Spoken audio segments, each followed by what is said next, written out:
Okay, so let's start.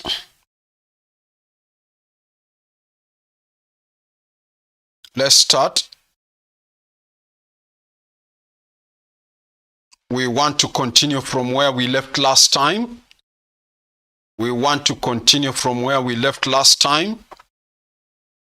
So let's continue. We had started the topic of external reconstruction. We had already done part of it. But just to reconnect so that we continue from where we left, let me refresh very fast. Let me remind you very fast. We said this: whenever you are reconstructing a company, through external reconstruction, we were assuming that we are using company A, we were taking company A as the company being reconstructed. We said company A will sell their business to another company. Let's call it company B. And so we said company A will have to close their books. In other words, we said company A must be liquidated. They must liquidate themselves so that they can sell their business to company B. Company A, we said we shall be calling it the selling company, while the company buying company A, which we were assuming in our case is company B, that company we said will open their books. They are buying company A. So we said them, they will open their books. For them, or that company, we said it's called the purchasing company. So we went through the accounting entries. I told you in this topic of external reconstruction, the examiner will always ask you to show the entries in the books of the selling company and also to show the entries in the books of the purchasing company. We had already begun the entries in the books of the selling company, and we said this: company A, they must liquidate themselves.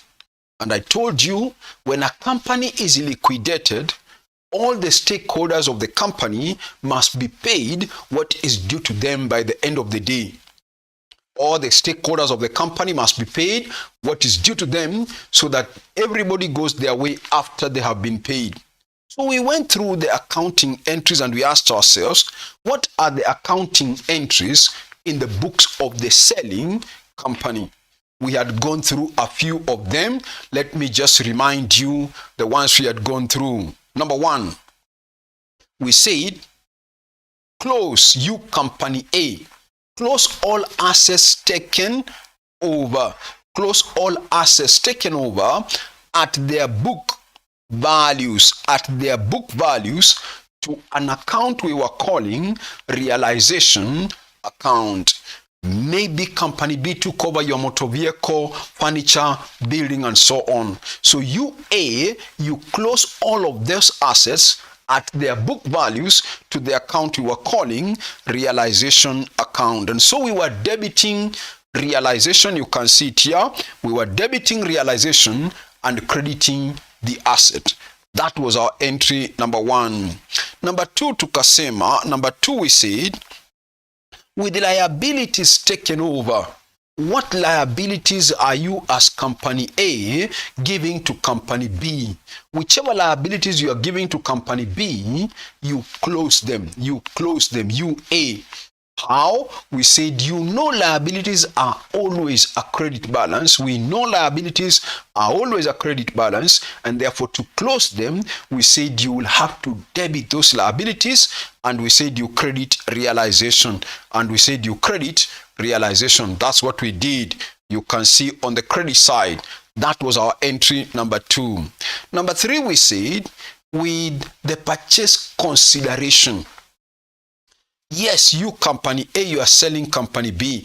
How much is it that you are charging company A? How much is it that you are charging company B? For purpose of illustration, we were assuming, suppose company A is charging company B maybe 50 million. Tukasema, At this point in time, listen, we said at this point in time, company B has not yet paid. We are only charging them 50 million. They will pay me later.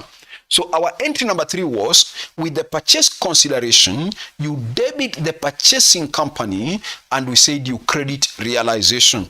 You can see here, we were assuming company B is the company buying A. So we debited the purchasing company and we credited realization by that 50 million. That was our entry number. That was our entry number 3. Number 4, we said, with any liquidation expenses, you as company A, you are supposed to liquidate yourself. You remember we said that. And in the process of liquidating yourself, we said you may incur some liquidation expenses. And so we said, if you as company A, you paid for those liquidation expenses on your own. If you paid for them on your own, we said you will debit realization. You remember, we said you debit realization here, and we said you credit bank. Otherwise, we said something like this. You want to sell your company to B, and so you must liquidate yourself, you company A.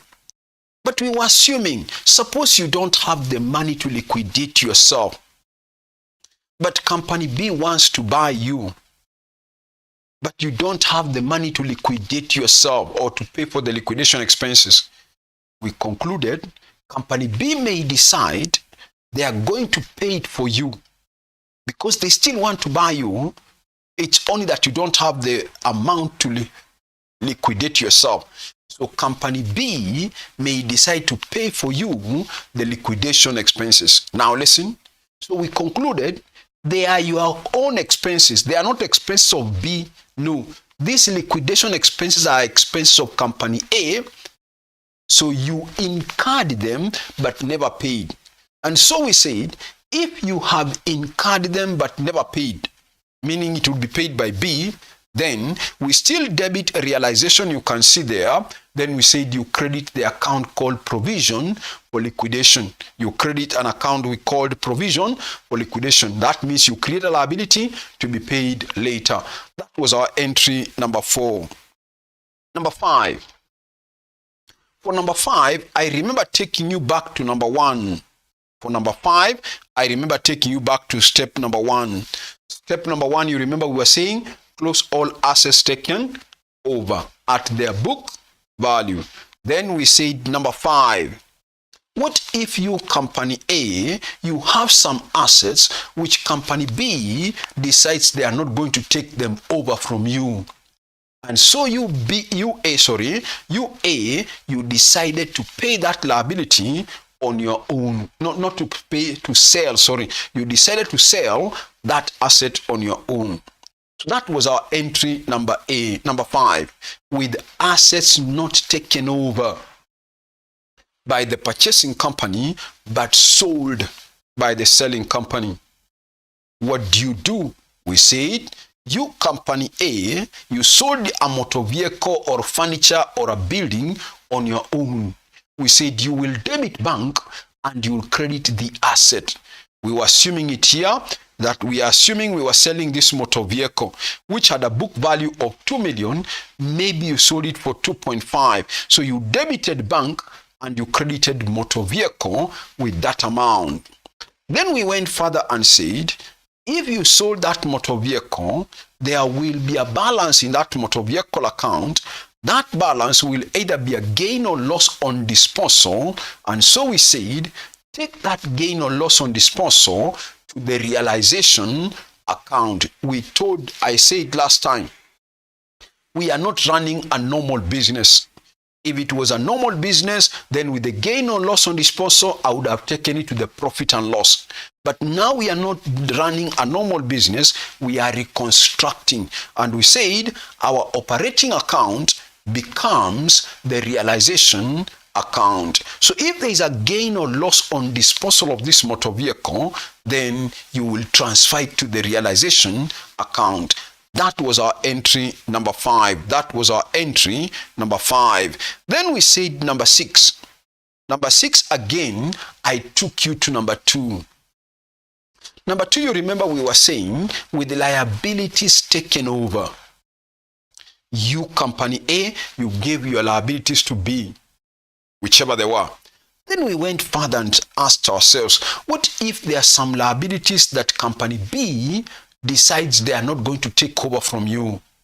And so you, company A, you decided you are going to pay that liability on your own. You're going to pay that liability on your own. That was our entry number 6, which says, with liabilities not taken over by the purchasing company, but paid by the selling company to Kasema, go pay that liability. We know liabilities are always a credit balance. For purpose of illustration, we were assuming, suppose we are dealing with creditors.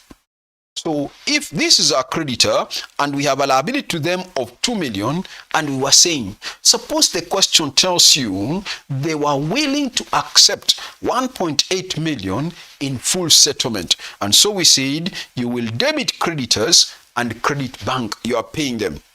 Then we went further and said, if these creditors gave you a discount, remember you owed them 2 million, but they are willing to accept 1.8 million, and therefore they could have given you a discount of 200. And so we concluded by saying, with any discount received from creditors being a gain to us, you will debit creditors and you credit realization. Again, don't take it to the P&L. We are not running a normal business, but we said you take it to the realization account. That was our entry number 6. Now listen, I hope you still remember. I hope you still remember. We said step number 7, 8, 9. Step number 7, 8, and 9. We said they are all related. How are they related? I told you. We are liquidating company A. And I told you the stakeholders of the company must be paid what is due to them by the end of the day. And one group of stakeholders, we said, were the ordinary shareholders. And we said, you as company A, there is a lot you owe to your ordinary shareholders. But we said you can't pay them through those various accounts that you owe to them. For example, one thing that you owe to the ordinary shareholders is their capital. But we can't pay them their capital through their capital account. We also owe them the amount for reserves. We can't pay them their reserve through share premium or through general reserve, through revaluation reserve. No. And so we said, now that we are liquidating this company A, listen, we said you open a liability account where you take everything that you owe to the ordinary shareholders to that account. Then when it comes to time of paying them, you will pay them once as a lump sum. So that's what we did in step 7, 8, and 9. Anything that belongs to them, we transferred it to a liability account for them. And so one of the things we owe to them was their share capital. So that's why we said step number 7, transfer the balance of the ordinary share capital to an account we were calling ordinary shareholders members account. We opened that account called ordinary shareholders members account. You can see it there. We had to debit share capital to close that share capital, and we had to credit ordinary shareholders members. That was our entry number 7. Number 8, we said you transfer reserves. They also belong to shareholders. We said reserve can either be positive or negative. We said if it's a positive reserve like share premium, you will debit that share premium because reserves are always a credit balance. To close that reserve, you debit the reserve, e.g. the share premium account, and we said you credit the ordinary shareholders members. That's another thing that you owe to them. We also said, what if it's a negative reserve? We said an example of a negative reserve is the retained losses. Your company has been making losses, so there must be some retained losses. Who do they belong to? They belong to the ordinary shareholders. They are the owners of the company. Good. And so we say, whatever are the retained losses, meaning if you go to the P&L account of that company, you will find a debit balance in the P&L account because it's a loss. And so we said, if it is a negative reserve, e.g. retained losses, you remember, we said you debit ordinary shareholders members, you can see it there, and we said you credit asset. That was our entry number 8, That was our entry number 8 that said transfer reserves to the ordinary shareholders members. If positive reserve, what do you do? If negative reserve, what do you do? That was our number 8. Number 9. For number 9, if you remember, I took you to step number 1 and to step number 5. Number 1, we said, close all assets taken over. Number 5, we said, with assets not taken over but sold by UA.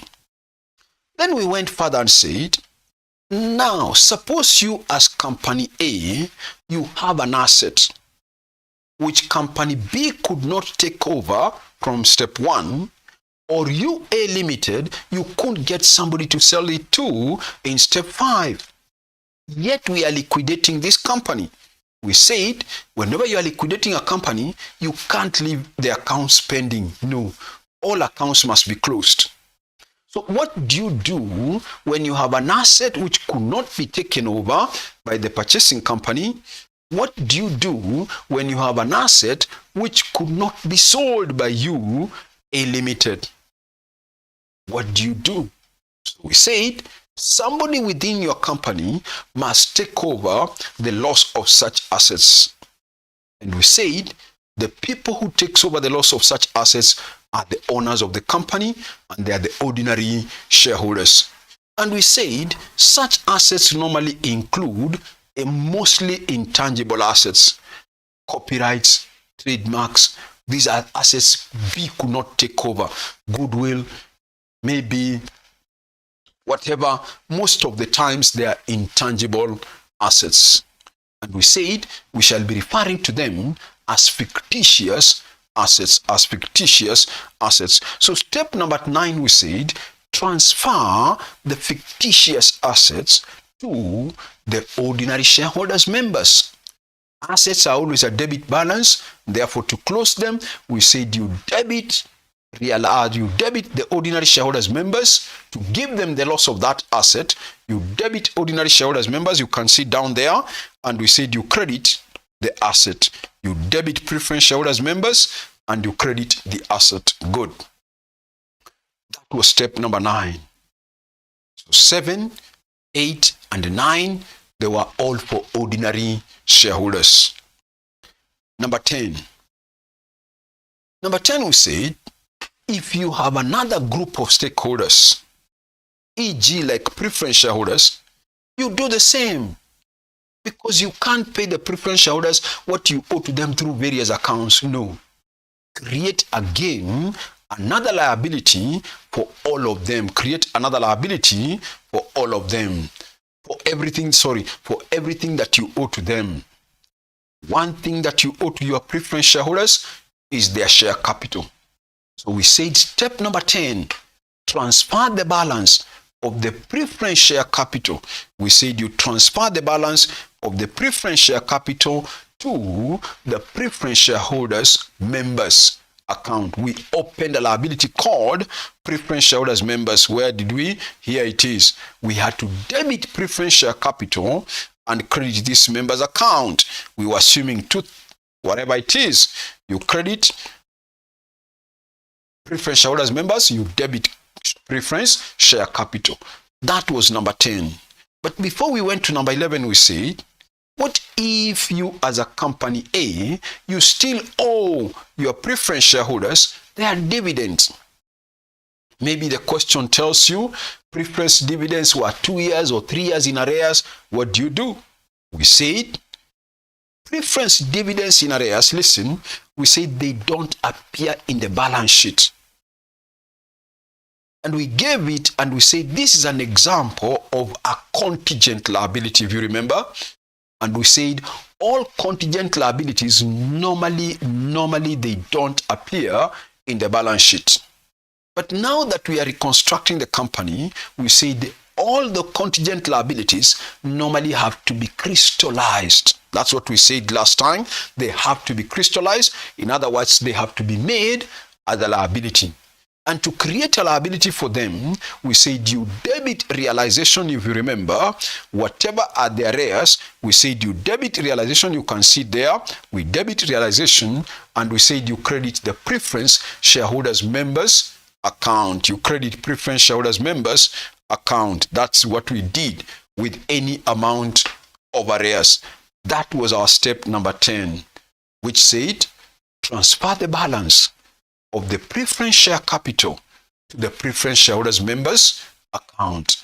You debit preference share capital, you credit preference shareholders members account. And then we said if there are any dividends that are still in arrears, we debit the realization and we credit the members account. That was our step number 10. Number 11. Number 11, if you remember, we said we related it to step 3. Step 3, you remember, we charged company B that 50 million. We were charging them 50 million to buy us. And so we said, now a time has come for them to pay us. And so step number 11, we said, with the receipt of the purchase consideration. With the receipt of the purchase consideration. We said company B may decide to pay you A Limited that 50 million. They may decide to pay you either in cash or in shares or in terms of debentures. And so we were assuming, suppose the question tells you they paid you 10 million in cash, 20 million in terms of shares, and another 20 million in terms of debentures. So number 11 says, with the receipt of the purchase consideration. If you are receiving cash, we said you debit cash. You can see it on the left. We said you debit cash, you credit the purchasing company. That is what we did. That is B Limited. If you are receiving shares, we said you debit shares. You can see there. And we said you credit the purchasing company. We credit the purchasing company because it's a data we are receiving from. If you are receiving debentures, we said you debit debentures and you credit the purchasing company. Don't forget, I told you, you are receiving these things. So to you, they are assets. When you're receiving shares, you're not the one issuing, you are the one receiving. When you're receiving debentures, you are not the one issuing, you are receiving the debentures. So these are assets to you, you company A. Good.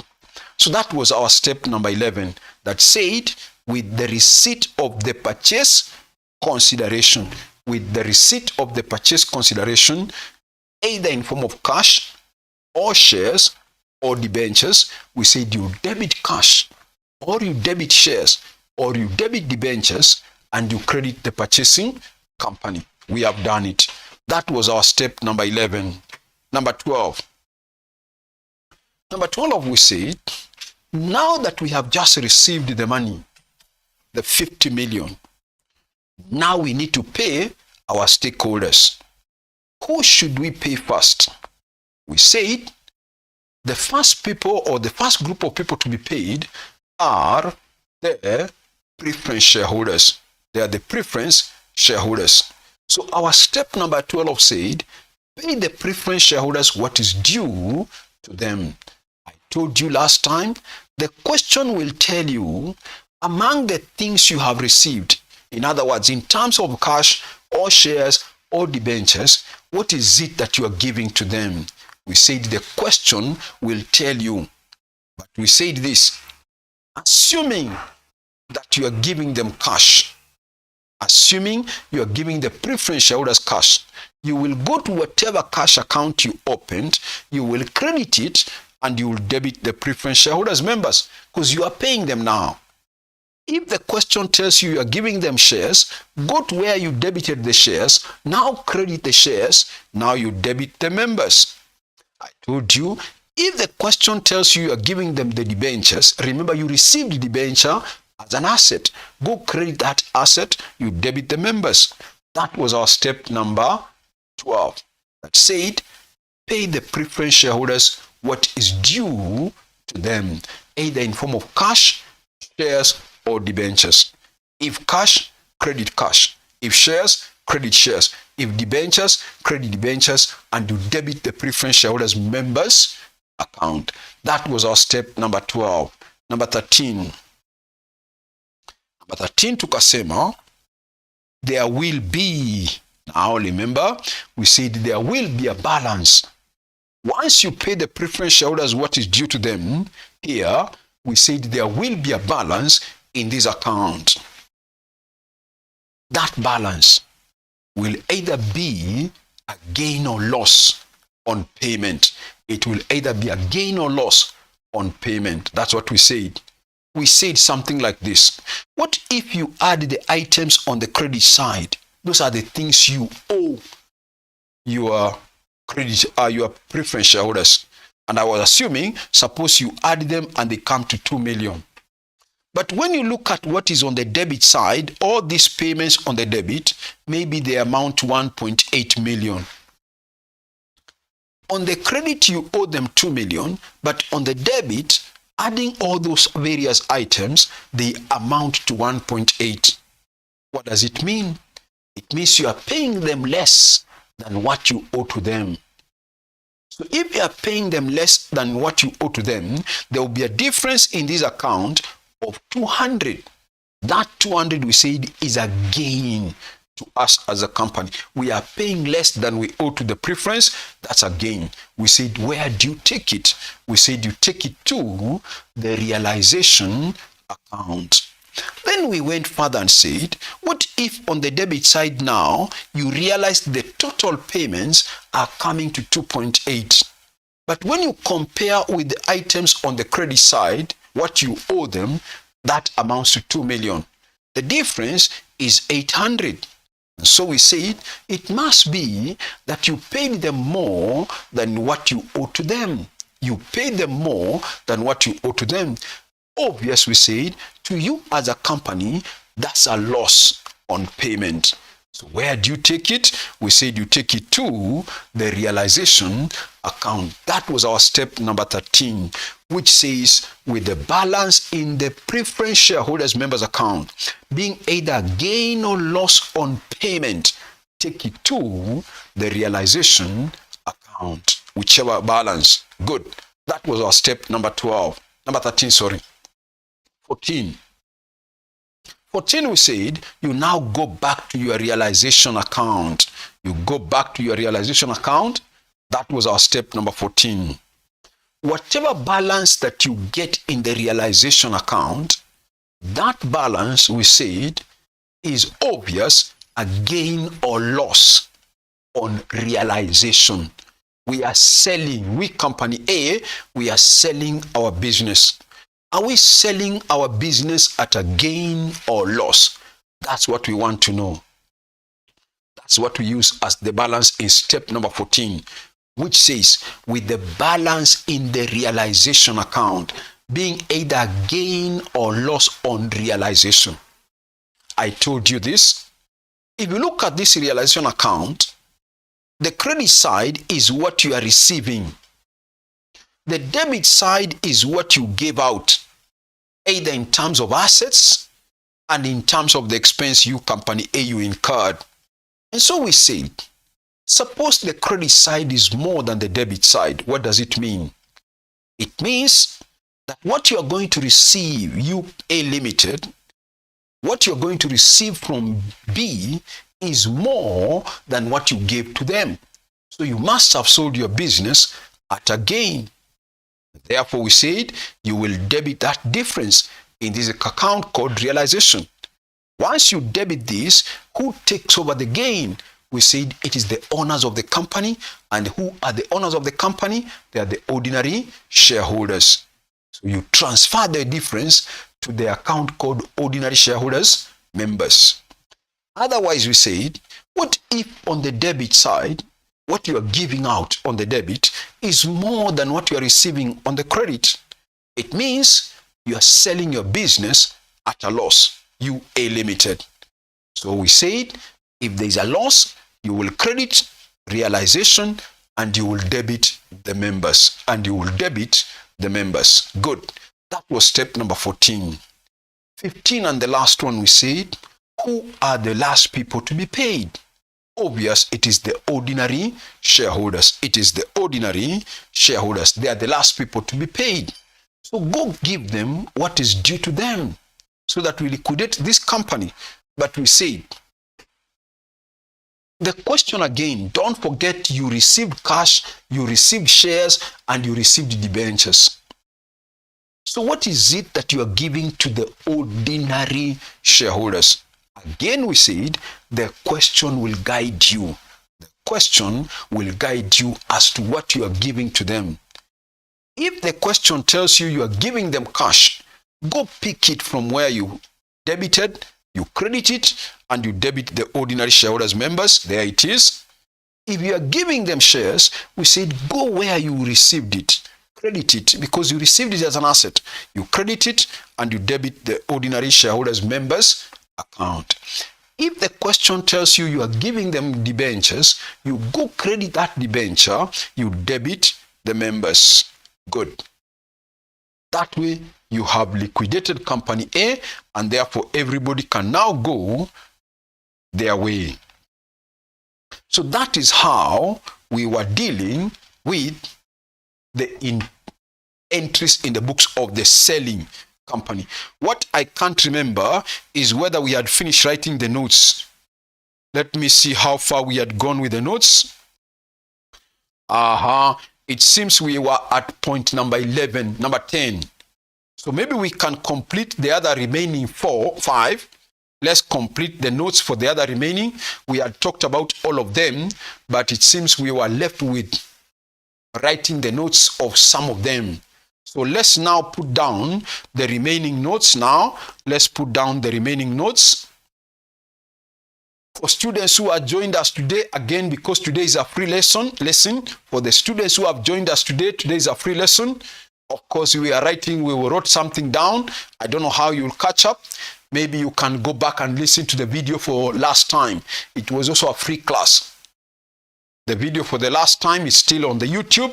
You can go back and listen to it. For the new students who have joined us today for the first time, if you want the previous class, it was also a free class. Not every lesson is a free class, no.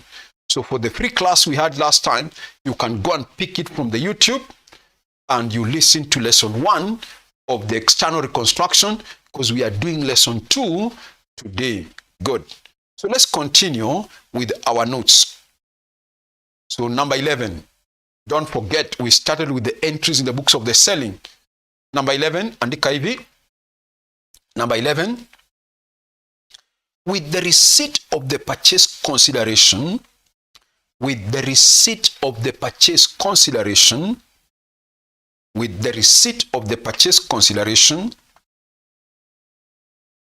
in form of, either in form of cash, shares, or debentures, with the receipt of the purchase consideration, either in form of cash, shares, or debentures, debit, cash, stroke, shares, stroke, debentures, credit purchasing company. Credit purchasing company. Don't forget we had considered purchasing company as a debtor. Now it's like you're receiving from a debtor, you credit. Good. That's our entry number 11, which says with the receipt of the purchase consideration, you receive cash or shares or debentures, whatever the question will give you. But these are the various forms that you can receive. That's number 11. Number 12. Let's put down Number 12, pay the preference shareholders what is due to them. They are the first people to be paid. Now that we have just received some money, let's pay the preference first. So we are saying number 12, pay the preference shareholders what is due to them. Pay the preference shareholders what is due to them. Pay the preference shareholders what is due to them. Debit preference shareholders members. Debit preference shareholders members. Debit preference shareholders members. Credit cash. Stroke shares. Stroke debentures. Debit preference shareholders members. Credit cash. Stroke shares. Stroke debentures. Whichever the form of payment that the question will guide you. Whatever you are using to pay them. Good. That's our step number 12. Let's go to number 13 now. Let's go to number 13.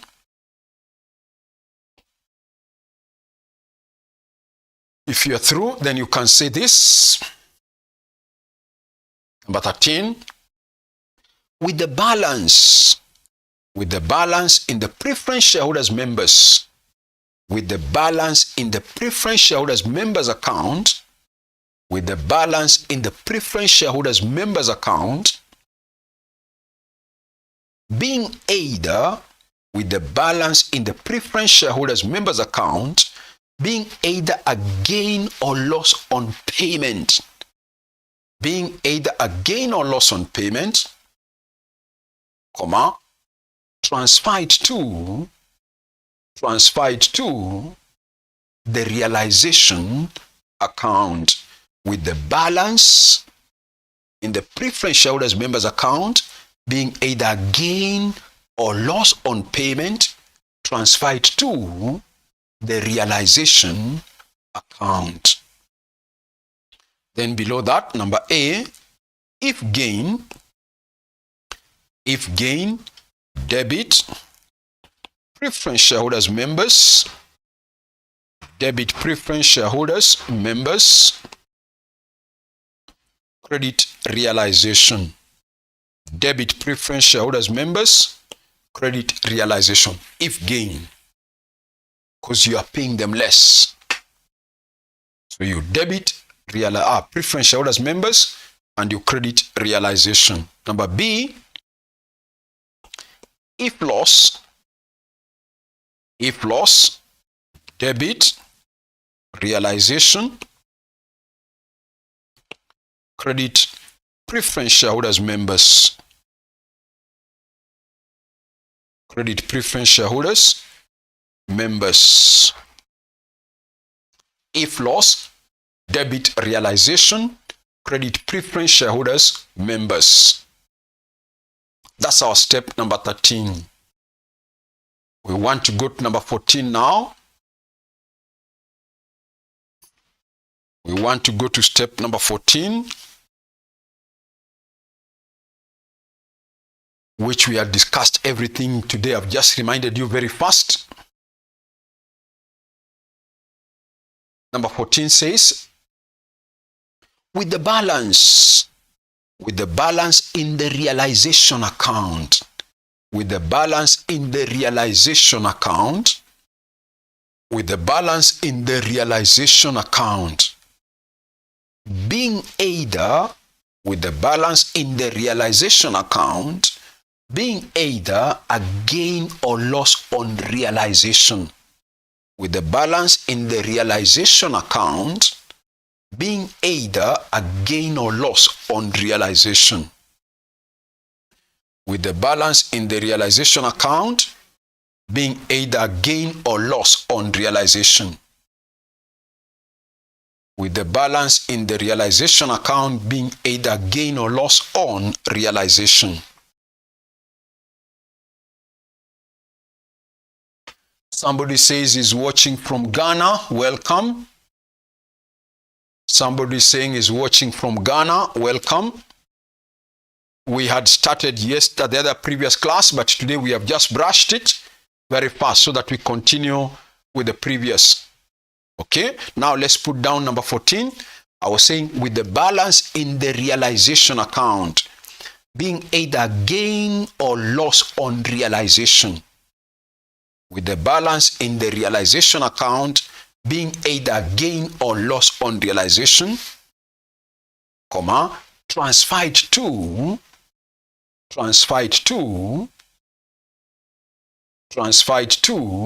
the ordinary shareholders members account.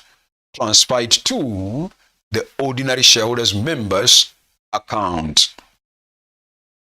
With the balance in the realization account being either gain or loss on realization, transferred to the ordinary shareholders members account. Then you say number A, under that, number A, if gain,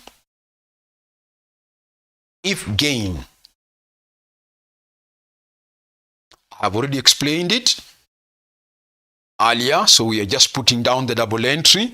If gain, debit, realization, credit, ordinary shareholders members. Debit, realization, credit, ordinary shareholders members. Debit, realization, credit, ordinary shareholders members. Good. That's number A. Number B, if loss,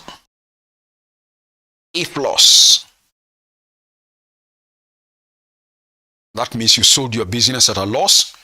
Debit, ordinary shareholders members. Debit, ordinary shareholders members. And you credit realization. And you credit realization. If loss, debit ordinary shareholders members, yes. Credit realization. That's our step number 14. We go to the last one, number 15. Number 15 in the books of the selling. So finish.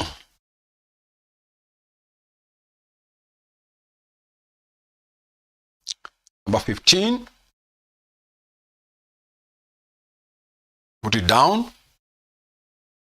Pay the ordinary shareholders what is due to them. Pay the ordinary shareholders what is due to them. Pay the ordinary shareholders what is due to them. Either in form of cash, shares, or debentures. Pay the ordinary shareholders what is due to them, either in form of cash, shares, or debentures. So you debit ordinary shareholders members, credit cash, stroke shares, stroke debentures. Whatever the question will tell you, you're giving them. It could be you're giving them cash only. It could be you're giving them debentures only. Whatever it is that the question tells you, you are giving to them. Good. So those are the entries in the books of the purchasing of the selling company. We had already discussed them last time. It's only that today I've gone through them very fast so that we remind ourselves, so that we continue now. So finish. I want to go now to the books of the purchasing company now. So those are the 15 entries. We had already talked about them earlier. We went through them slowly. Today we have just brushed them very fast to reconnect with what we did last time. Good. Now that we are almost up to date, everyone now, let's now go to the books of the purchasing company. In the books of the purchasing, there are not so many entries, no. So finish. I want to discuss now the books of the purchasing company now. which we were assuming is company B for purpose of illustration. So we want to discuss entries in the books of the purchasing company. Of the purchasing company. So let me go through them first. They are not many this time. They are not like those in the books of the selling. In the books of the purchasing, there are few. Now, one of their major accounts, listen to this, one of the major accounts that we normally open in the books of the purchasing company is an account we normally call, maybe I could bring it down here, is an account we normally call business purchase. That's their major account. So let me go through their accounting entries. Number one, listen. Number one, you are B Limited. You are buying company A. Listen. So A is charging you. How much was A charging you? When they were selling to you, they were charging you how much? 50 million. We were assuming 50 million. Okay. Now you B, you owe them that 50 million. You are not paying immediately. You owe them. So number one, we normally say with the purchase, don't write. Let me go through first the entries. With the purchase consideration, you B Limited, you will create a liability in the name of A Limited. So you will debit business purchase, you will debit business purchase and credit the seller. The seller, we are assuming him to be A Limited, that 50 million. You debit the business purchase and you credit the selling company, which is A Limited, 50 million. That way, you are creating a liability. Or in other words, you are looking at company A as your creditor. You B, you are looking at company A as your creditors. Good. That's step number one that says with the purchase consideration, you debit business purchase and you credit the sellers. That's number one. Number two, you company B, you took over some of the liabilities of company A. Now we are saying with the liabilities taken over, once you took over those liabilities, they became your own. So what did you do? You as B, you had to credit these liabilities, whichever they are. With the liabilities taken over, you go and credit those liabilities and you debit business purchase.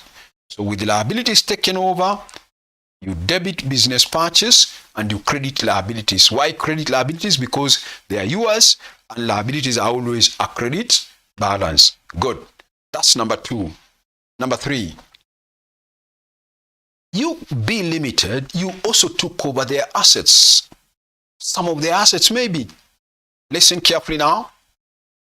So number three, we say with the assets taken over, those assets are now yours.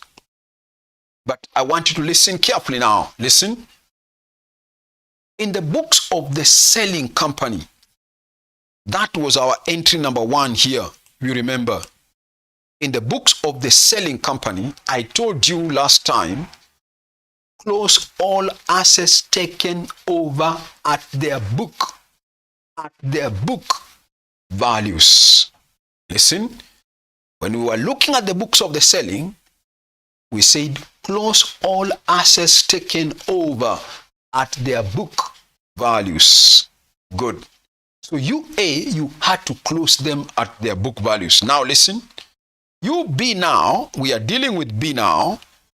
B is taking over those assets. So number three now we are saying with assets taken over. Listen carefully now. At agreed values. At agreed values, not at book values, at whichever agreed values. The question might tell you, you took over the following assets at the following fair values. So you are told machinery at a fair value of this much, motor vehicle this much, furniture this much, and so on. So you took over those liabilities at whichever agreed values, not at book value. It's true, a few you may be told to take them over at book value, some you may be told to take over at fair value. But the point is, you B, you are taking them over at agreed values. That's the key word there, at agreed values, not at book values. I'm saying this because, listen, whenever I start a question and I'm doing in the books of the selling company, somebody tells me, Mwalim, excuse, why are we not using the values as per note number 20? Why are we closing them as they are appearing in the balance sheet or in the statement of financial position? And yet we were told note number 10, assets at fair value, blah, blah, blah, whatever. The point is this, I've told you, in the books of the selling company, you close them at their book values. In the books of the purchasing company, you take them over at agreed values. Don't confuse those two. Good. That's number 2.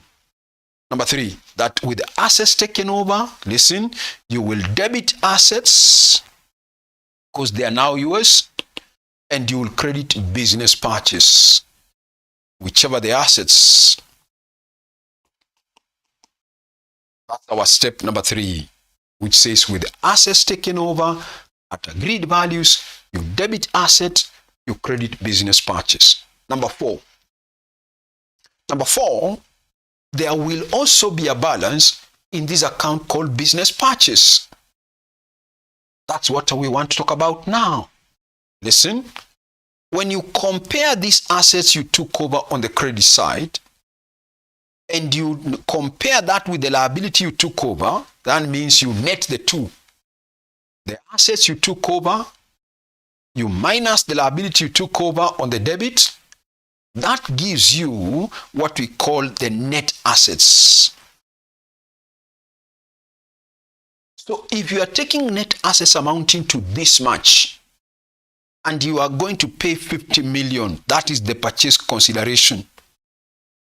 Now we are saying, listen, what if the assets you took over are worth 45 million, but you're going to pay 50 million?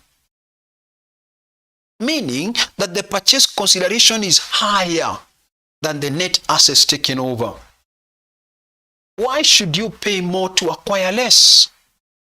You must be buying something else from this company.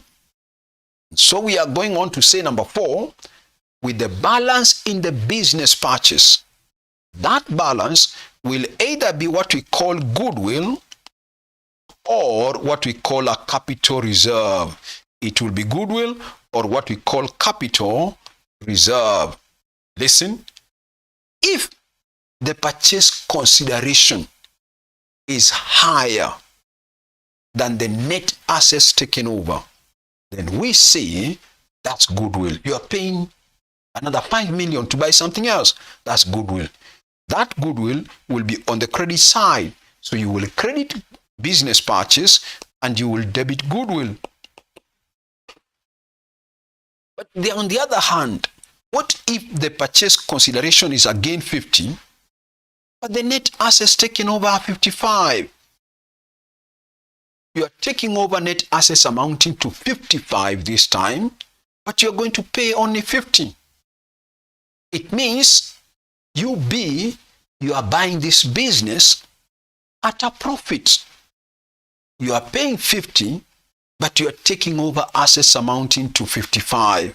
You are buying that business at a profit. Listen, that profit, we normally consider it as a capital reserve. We are saying if the purchase consideration is less than the net assets taken over, the difference is a profit on purchase. that profit on purchase should be considered as a capital reserve. So you will debit business purchase and you will credit capital reserve. That's our entry number 4, which says with the balance in the business purchase being either goodwill or capital reserve. I've told you, if the purchase consideration is higher than the net assets taken over, the difference is goodwill. You debit goodwill as an asset and you credit business purchase. Otherwise, if the purchase consideration is less than the net assets taken over, the difference is a profit on purchase. That profit on purchase should be considered as a capital reserve. So you will debit business purchase and you credit capital reserve. That's our entry number 4. That's our entry number 4 that says with the balance in the business purchase being either goodwill or capital reserve. That's number 4. Number 5. Number 5, I want to take you back to number 1. Number 1, we said with the purchase consideration, we created a creditor or a liability by the name of A Limited. So you remember, we debited business purchase and we credited A Limited with that 50 million. A time has come for us to pay them now. A time has come for us to pay A Limited. Listen, when we were looking at the books of the selling company, we saw that 50 million could be paid in many ways. We were assuming, suppose you are paid, you A, 10 million in cash. We are assuming, suppose you are paid another 10 million in 20 million in terms of debentures. And finally, we were assuming, suppose you are paid in terms of shares, what's 20 million? So our number 5 step is this. Listen, with cash or debentures, given as a payment of the purchase consideration. I've not talked about the shares. I'm talking of the cash and the debentures.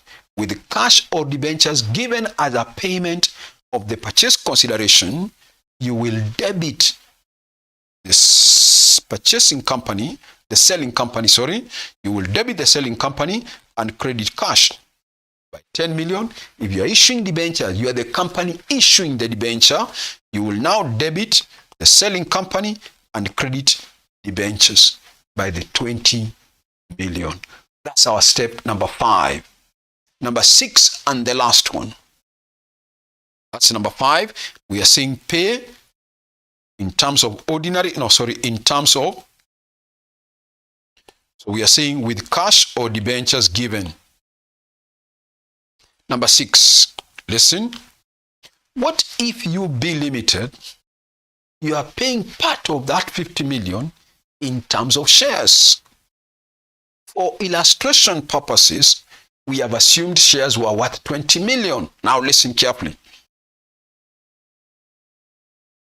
You issued shares worth 20 million as a payment. Listen. It may happen from that question that out of the 20 million, 15 million out of the 20 is the nominal value of the shares. And maybe the shares were issued at a premium, and the premium was 5 million. Listen, if the shares are being issued at a premium, of course, don't forget company B is issuing the shares. And so when they issue shares, they must credit share capital. You, company B, you issued shares worth 20 million. Out of the 20 million, 15 million is the nominal value of the shares and 5 million is the premium. You know this. Whenever a company issues shares, the amount of the premium never goes to the share capital account. The amount of the premium doesn't go to the share capital account.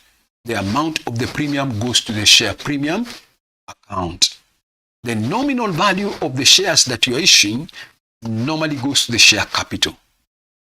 So that's why, listen, in the books of the selling company, in the books of the selling company, when we were doing the books of the selling, under step number 11, somewhere I told you, under step number 11 here, I told you with the receipt of the purchase consideration here.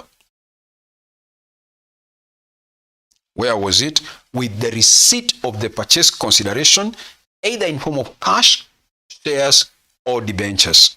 You can see for shares here, they received shares worth 20 million. We just debited shares by 20 million. We did not separate how much of the 20 is the nominal, how much of the 20 is the premium. We just debited shares by 20. Why? Because you, company A, you are the one receiving those shares. You are not the one issuing. You received them. So to you, they were an asset, not a capital amount. But for B, it is B issuing the shares. So for him, he must separate how much of the 20 is the nominal and how much of the 20 is the premium. Okay? That's what we are saying. Good. And so we are now saying,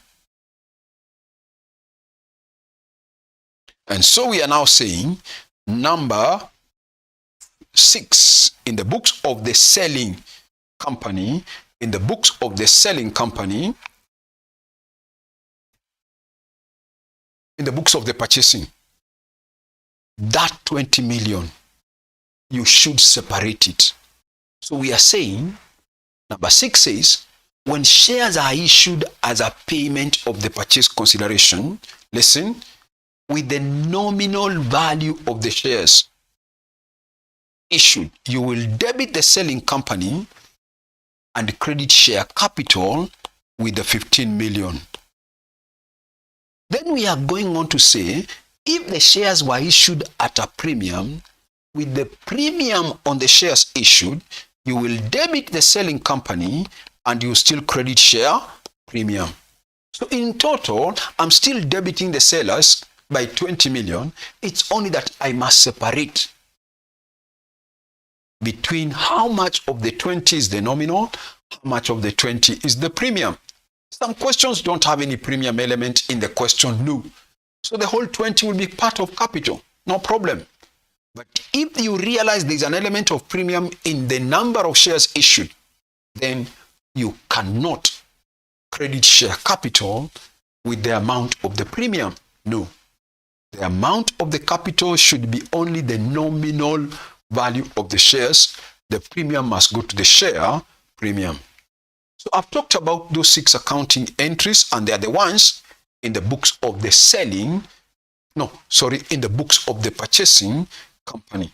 So let's put down what we have said. Let's put down what we have said concerning those entries. So have it as a subheading. Have it as a subheading. Entries in the books of the purchasing company now. Put it down as a subheading.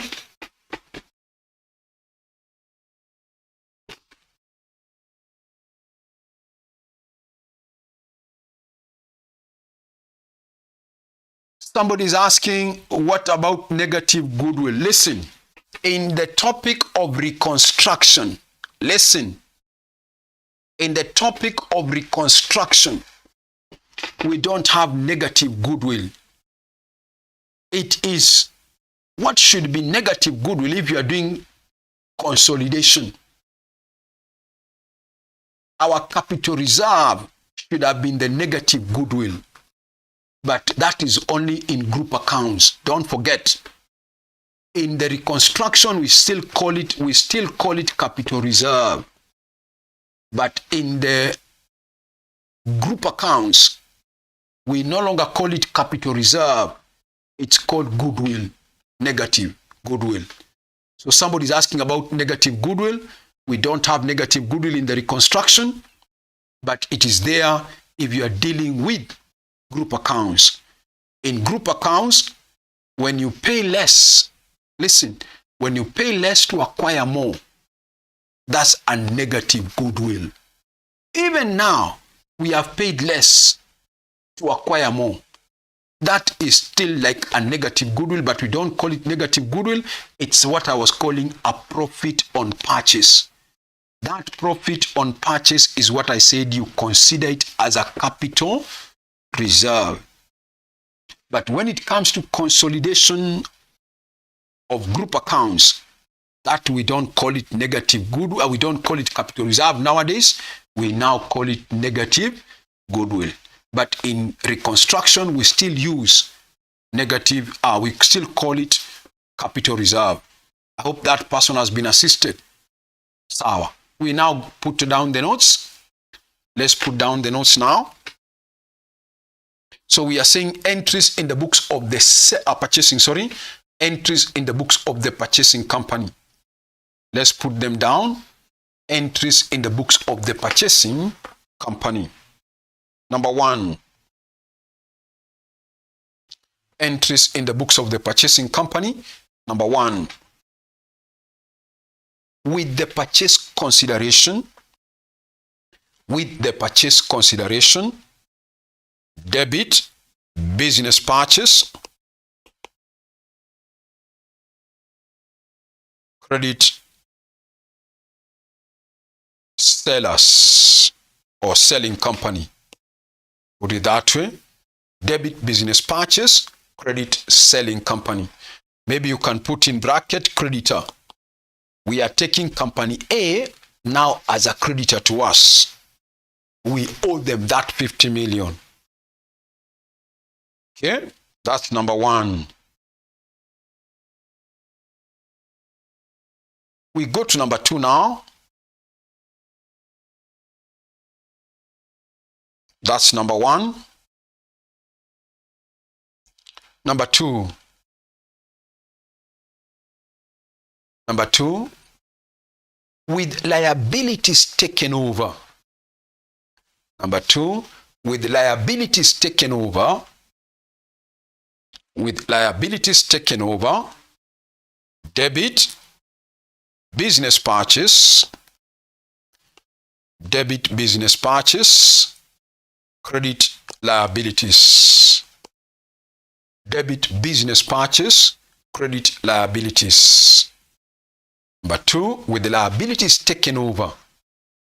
Debit, business purchase. Credit, liabilities.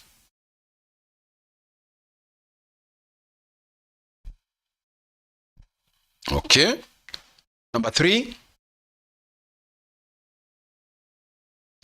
Number 3.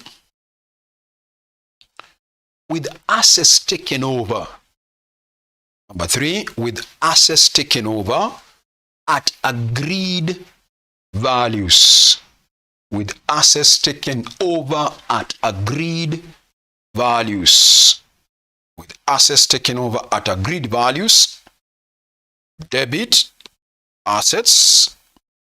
Credit, business purchase. Debit, assets. Credit, business purchase. That's number 3. Number 4. Number 4.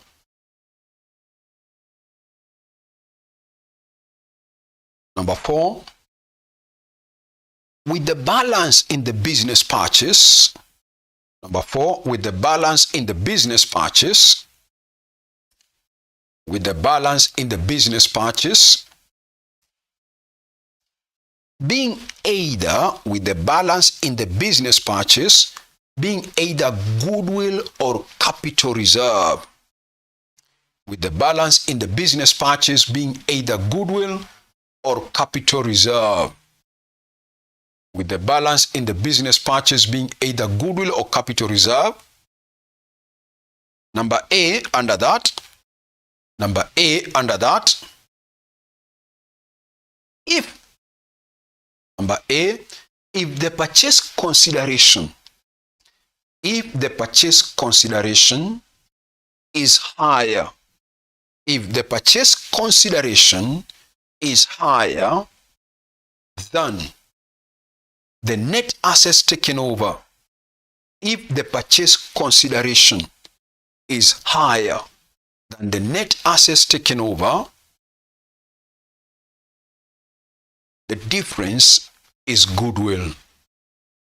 If the purchase consideration is higher than the net assets taken over, the difference is goodwill. Debit, goodwill.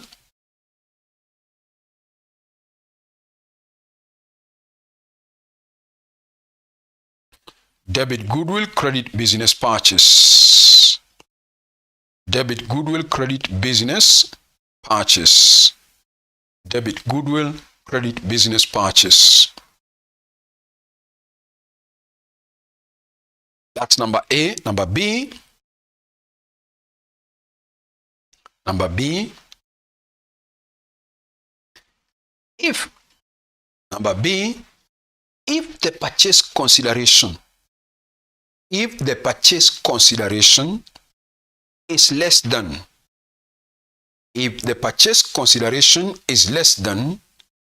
the net assets taken over. If the purchase consideration is less than the net assets taken over,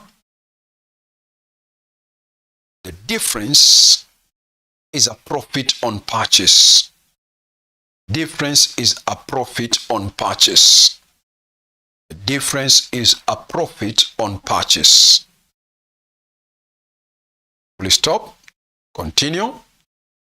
This profit, the difference is a profit on purchase. Full stop. This profit is considered. This profit is considered as a capital reserve. This profit is considered as a capital reserve. Debit, business purchase. Debit, business purchase. Credit, capital reserve. Debit, business purchase. Credit, capital reserve. That's number 4.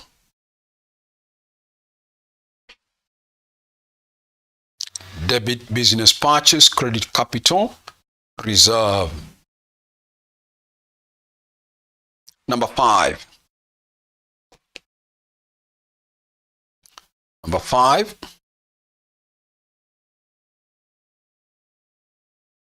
Number 5. With cash or debentures. With cash or debentures. With cash or debentures given as a payment. With cash or debentures given as a payment of the purchase consideration, with cash or debentures given as a payment of the purchase consideration, debit, selling company. Debit, selling company. Don't forget, we were considering them as a creditor. Now we are paying them.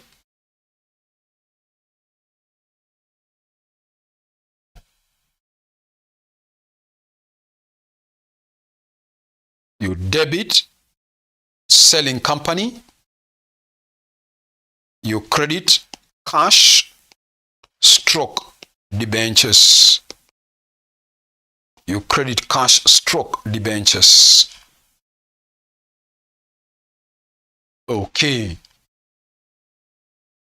So that's our entry number 5. With cash or debentures given as a payment of the purchase consideration, you debit, selling company, you credit, cash, stroke, debentures.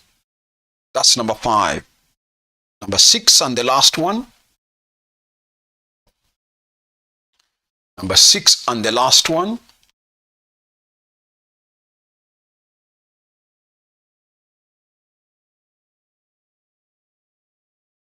Listen. Sema hivi, put it down. Number 6. When shares are issued. When shares are issued as a payment When shares are issued as a payment of the purchase consideration, when shares are issued as a payment of the purchase consideration, when shares are issued as a payment of the purchase consideration, number A, under that, number A, with the nominal value of the shares issued. With the nominal value of the shares issued. With the nominal value of the shares issued. Debit, selling company. Credit, share capital. Let's call it ordinary share capital. With the nominal value of the shares issued. Debit, selling company. Credit, ordinary share capital. I'm assuming we're issuing share capital called ordinary. That's number A, with the nominal value of the shares issued. Debit, selling company. Credit, ordinary share capital. Number B,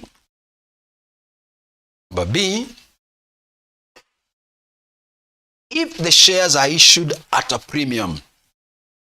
If the shares are issued at a premium, if the shares are issued at a premium, comma, if the shares are issued at a premium, comma, with the premium on the shares issued, with the premium on the shares issued, debit, selling company, credit, share premium.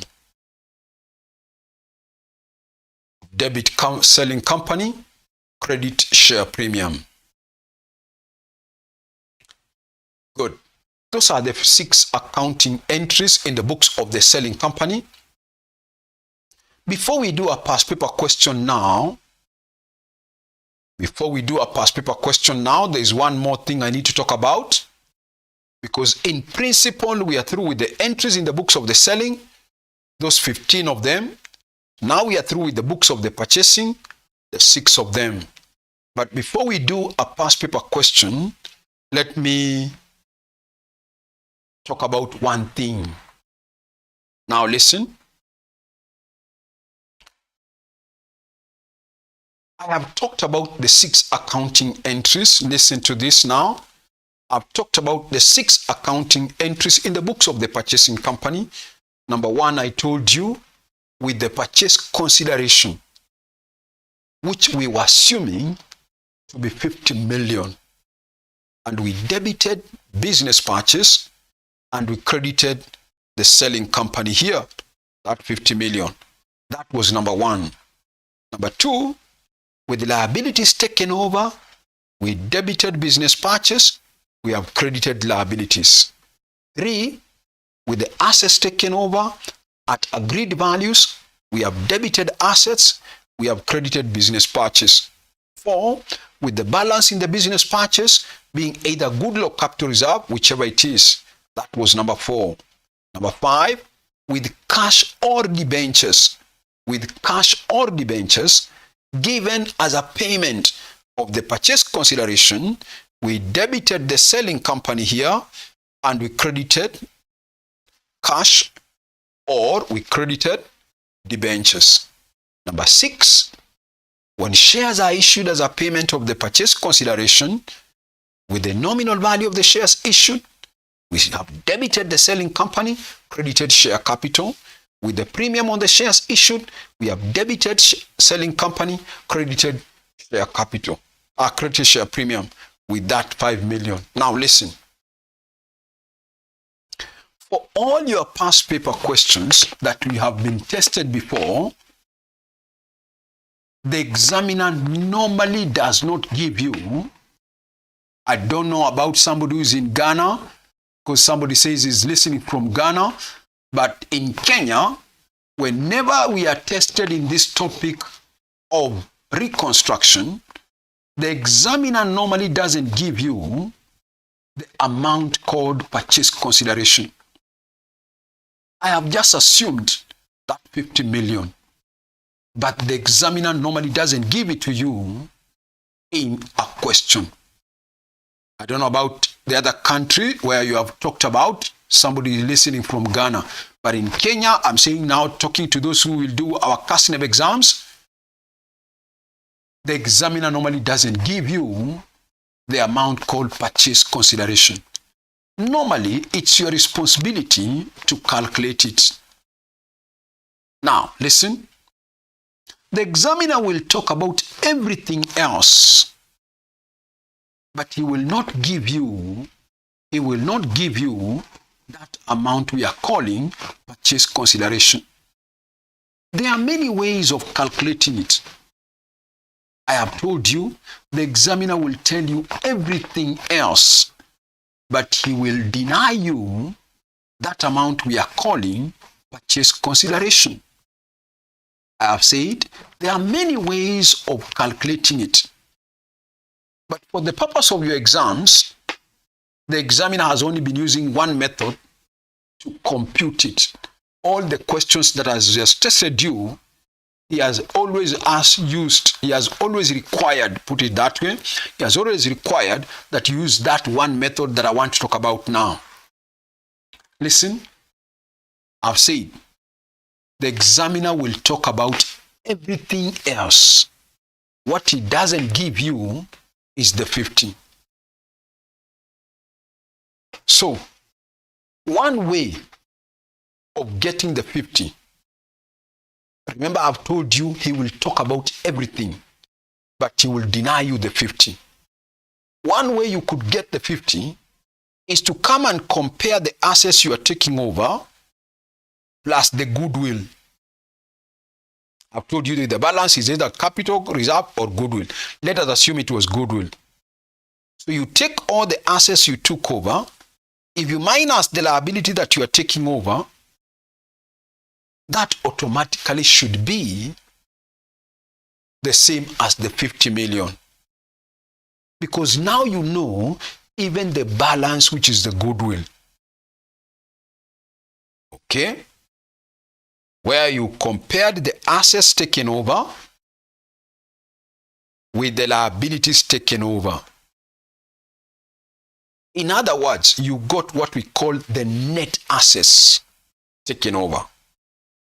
It's like you are feeding everything in that account, and automatically the balancing figure will be the purchase consideration. It's like you are taking the assets taken over, you minus the liabilities taken over. In other words, you get the net assets. So that's one way of determining the purchase consideration, by determining the net assets taken over. In other words, you take all the assets taken over and you subtract the liabilities taken over. That's a method we call net assets approach.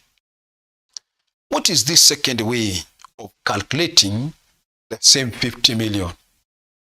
I've told you, the examiner will talk about everything. What he will not give you is that 50 million. Now, look at it this way. Look at this account called A Limited. If I know that company B is giving cash worth 10 million, they are giving shares worth 20 million, and they are giving shares worth 20 million, I know from the question, I'll obviously know that company B gave out cash of 10 million, company B gave out debentures worth 20 million, and company B gave out shares worth 20 million. Listen, I now know the various forms of payment. So if I can add all of the various forms of payments, then automatically you can see that will amount to 50 million. Now, for your exams, that is the method the examiner always requires you use. To determine the purchase consideration, use what we call the net payments method. Let me talk about it. So you, company B, how much did it cost you to buy company A? How much did it cost you to buy this company A? Listen carefully. So you will go through the question and find out what is it that you B Limited, what is it that you B Limited you are giving to the owners and financiers, to the owners and financiers of the selling company. You go through the question, find out what is it that you, the buyer, you are giving to the owners and financiers of the selling company. Listen, the question might tell you, you B Limited, to the ordinary shareholders, to the ordinary shareholders of company B, of company A, to the ordinary shareholders. The question tells you, you are giving them cash, maybe worth 10 million. Then you go through the question again and you realize, to the preference shareholders, they are still owners of the company, to the preference shareholders of A, you B. The question tells you, you are giving them debentures worth 20 million. Listen.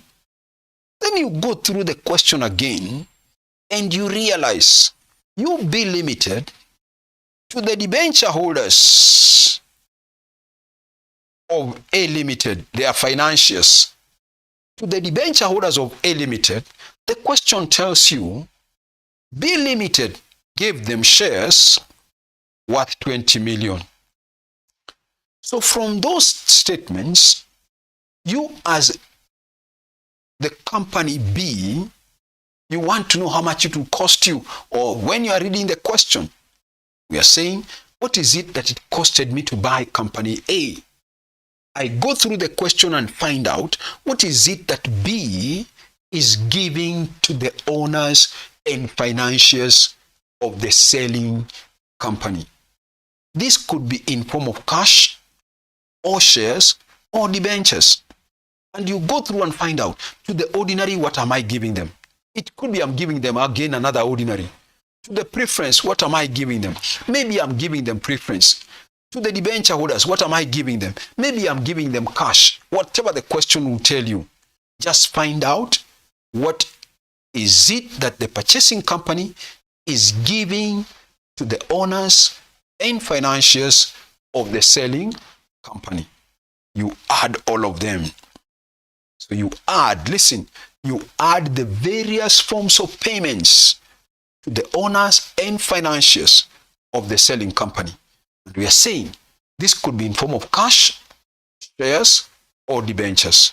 From here, I can see it's amounting to 50 million.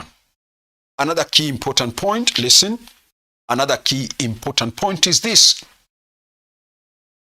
When we were starting this topic, I told you, especially when we were dealing with the books of the selling, I told you it is the responsibility of A Limited to liquidate themselves. And I told you they will have to incur some liquidation expenses. And I told you, what if maybe they need to liquidate themselves and they need 2 million shillings, but they don't have that money to liquidate themselves. But B still wants to buy them, but they don't have that 2 million shillings. Listen. So you B Limited, you decided you are going to give them another 2 million shillings so that they can liquidate themselves. Listen carefully. So you B, over and above giving out your cash of 10 million, debentures of 20 million, and shares worth 20 million, you B, you also paid for their liquidation expense. It's not them who paid on their own, it's you, B Limited. So the question is this, how much then did it cost you to buy A Limited. Listen, it never costed you 50. No. We are saying, if you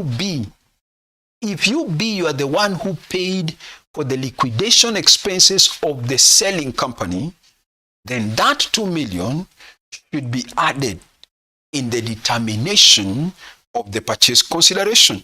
That 2 million. Whatever is the liquidation expenses, you add. So in total, it will cost B Limited 52 million. Otherwise, if it was paid by A Limited on their own, then it did not cost B. It only costed B 50. But if from the question you are told that the liquidation expenses of the selling company were paid for by the purchasing company on behalf of the selling company, then automatically it is costing B an extra amount to buy A. So this is the method that your examiner always uses whenever he wants to test you on external reconstruction. And I've told you, the examiners will never give you the purchase consideration. Of all the questions that have come, they have never given you the amount called purchase consideration. And so how do you determine it? We have said, to determine the purchase consideration, you add all the various forms of payments to the owners and financiers of the selling company. I've said, these payments could be in form of cash, shares, or debentures. Then I've gone further and said, if the liquidation expenses of the selling company are paid for by the purchasing company, then that should be added in the determination of the purchase consideration. So let's put down that information. So after the notes, andika somewhere NB. Put down somewhere NB. NB, we are only going to put down this method because the others, you are normally not required to use them. I've never seen a question where they require you to use the other method of determining. They have always required you to use this method. So put down this NB. Then you say there, determination of the purchase consideration. Determination of the purchase consideration. Determination of the purchase consideration. Then you say this. To determine the purchase consideration,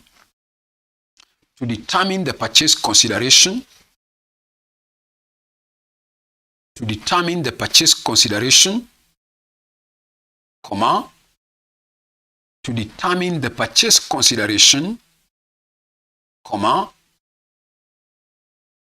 add all the various forms of payments to determine the purchase consideration, comma, add all the various forms of payments to the owners and financiers.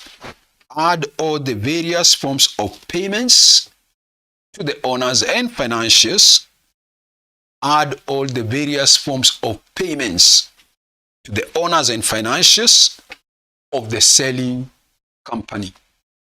To determine the purchase consideration, add all the various forms of payments to the owners and financiers of the selling company. We'll stop. Continue. This could be in form of cash. This could be in form of cash, shares, or debentures. This could be in form of cash, shares, or debentures. This could be in form of cash, shares, or debentures. Another paragraph.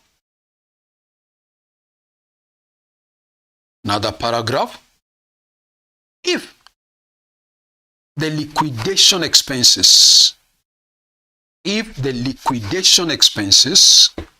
of the selling company if the liquidation expenses of the selling company are paid for.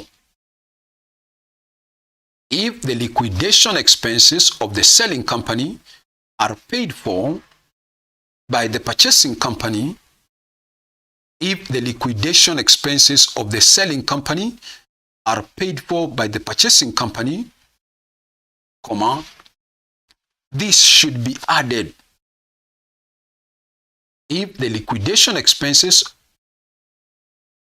of the selling company are paid for by the purchasing company, comma, this should be added in the determination. This should be added in the determination of the purchase consideration. This should be added in the determination of the purchase consideration. This should be added in the determination of the purchase consideration. Good.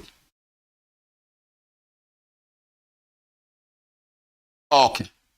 So that is it now. I think we have discussed almost everything that you need to know concerning the topic before we do a past paper question from your exams. Okay? And it looks like we have no time to start and complete a past paper question. We have no time to complete or to start and do any question from your past papers. After all, now you have the entries in the books of the selling company and you have the entries in the books of the purchasing company, and you also know how to determine the purchase consideration now. So what we shall do next time is to now do a past paper question. Okay? Now, somebody has requested the contact. Somebody from Ghana has said, please, your contact and country code. Thank you, from Ghana. Now, this is not only for you, this is for everybody else who is new today.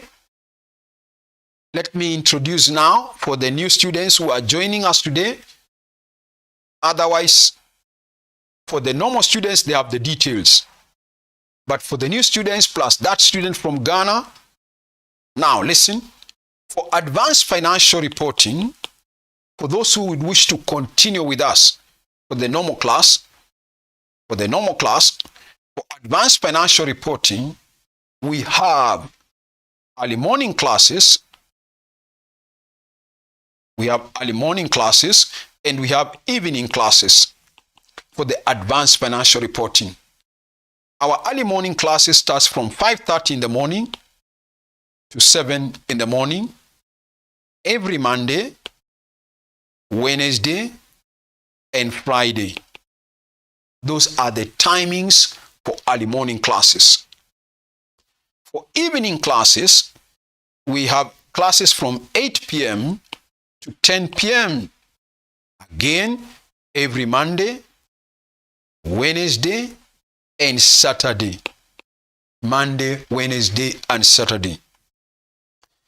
If you are interested in any of them, then you can pay 4,000 shillings. I don't know how much is in Ghana, but in Kenya shillings, I'm charging 4,000 for the whole semester. Now, of course, we accept payments in installments. We accept payments in installments. If you are interested, you can call me on this number, 0722 6588 0722 658875. Our country code specifically for that student is 254. So for you, you will take 254722. You ignore the first zero. For the student from Ghana, you ignore the first. So you start with 254-722 658875. Listen carefully. Our system is such a way that even if you miss a class, assuming on a Saturday you have a function and you want to attend, just go and attend that function. You can still get the video of that class that you missed. Just go back to the group where the link was posted. You click on the link, and you will be able to watch the video again at your own free time. It could be also, maybe I've taught you and you still feel you want to listen to that class again. You can still listen. Go back to the group, click on the link, and you'll be able to watch the class again. Okay? Now, for advanced financial reporting, listen, we also have another stream for revision. Those who have attempted the subject before, we call it special revision, which we have started. It normally starts after the results are out. We call it special revision. I can't remember the timings exactly, but if you are interested, maybe you feel you have been taught the subject and you want revision only through question and answers approach, then you can join the special revision class. I have forgotten the timings, but we still have it. The charges are still 4,000. The charges are still 4,000. Good. I think that's all for advanced financial reporting. Listen, for your friends also who are doing the intermediate level, I am also teaching financial reporting of the intermediate level. That again, we normally have evening classes from 8 p.m. to 10 p.m. every Tuesday, Thursday, and Friday. Every Tuesday, Thursday, and Friday. Again, the charges are 4,000. We accept payments in installments. Again, one can watch a video if they miss a class. They don't count that they have missed a class. They can watch the video as many times as they wish and at any time when they are free. Listen, for those who are doing foundation level, I am also teaching financial accounting of the foundation level, that is CPA foundation.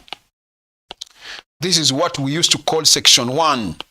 Nowadays we call it foundation, which also, that financial accounting is in ATD paper, which is the same. So if you're doing ATD or you're doing CPA section 1 or foundation level, I teach also financial accounting. There are also those who do CFA. There is also an accounting paper there. And CS, there is also an accounting paper there. Again, the charges are 4,000. So tell your friends who are interested, either in financial accounting or financial reporting, because you are in the advanced level.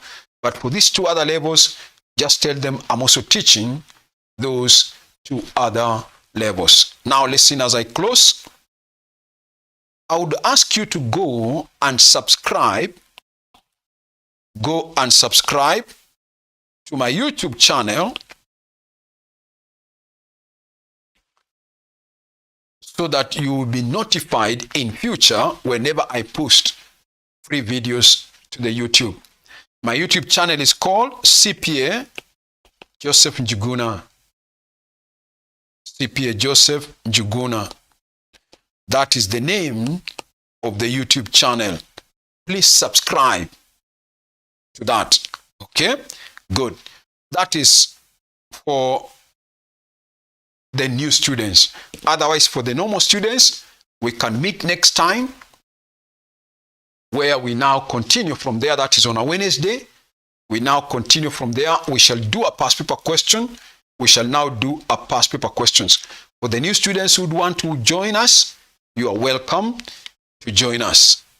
I have given you the details, but if you want to reach me, you call 0722 65 8875. 0722 65 8875. Otherwise, good night, everyone. See you next time. I hope the student from Ghana has benefited. We have you as a visitor today. I don't know whether you do this subject there, but I hope you have benefited. So for you, I've told you, you would use a country code of plus 254 722. You ignore the first 0. Okay. Good night, everyone. Good night, everyone.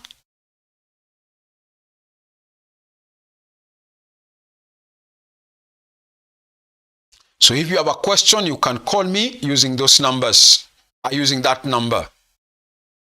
Good night. Bye. Good night.